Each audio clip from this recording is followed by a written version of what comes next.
Have you ever wondered how a conflict halfway across the world can disrupt your daily life?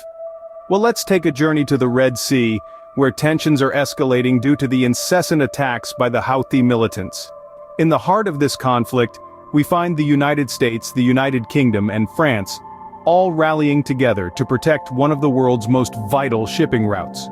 For those unfamiliar with the Houthis, they are a group of militants controlling much of Yemen, who have been targeting commercial ships in the Red Sea.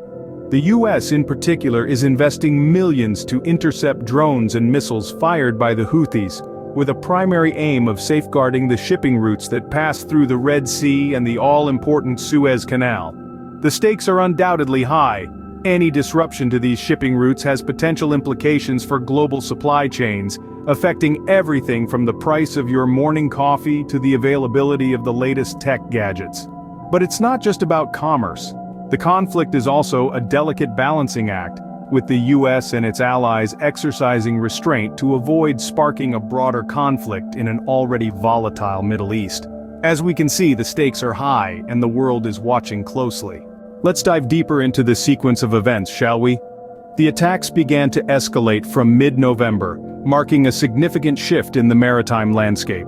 Two vessels that found themselves in the crosshairs were the Star Nasia and the Morning Tide. The Star Nasia, a Greek-owned ship managed by Star Bulk Carrier, was damaged by an explosion.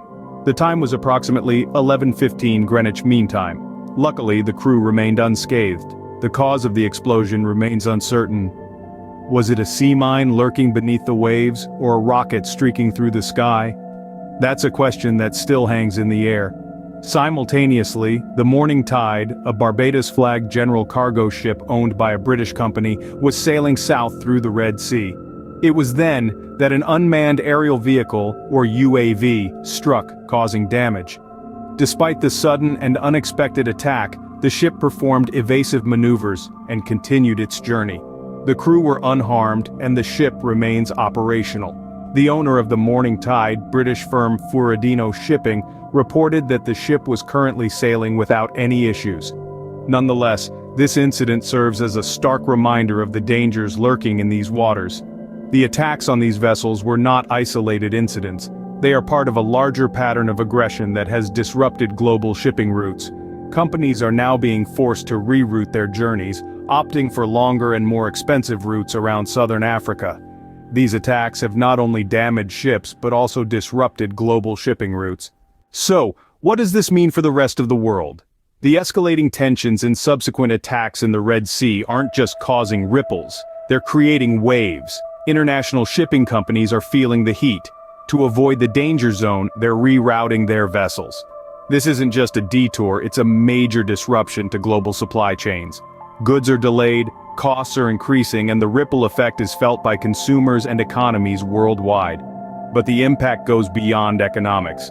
There's a potential for a broader conflict in the Middle East, a prospect that sends shivers down the spine of the international community.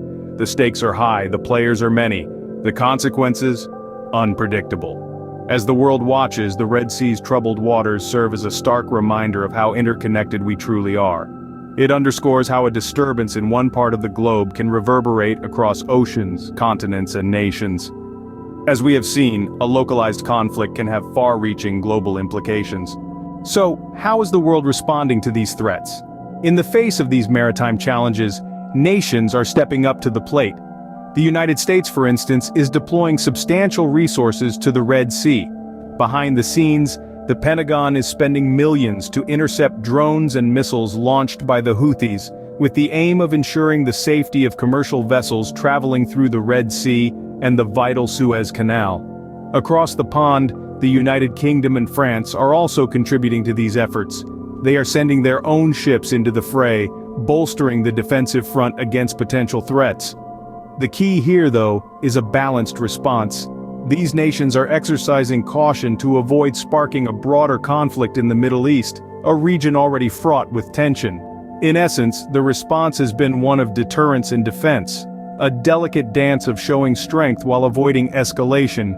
It's a testament to the complexity of the situation and the high stakes involved. While it's unclear what the future holds, one thing is certain: the world cannot afford to ignore the Red Sea's rising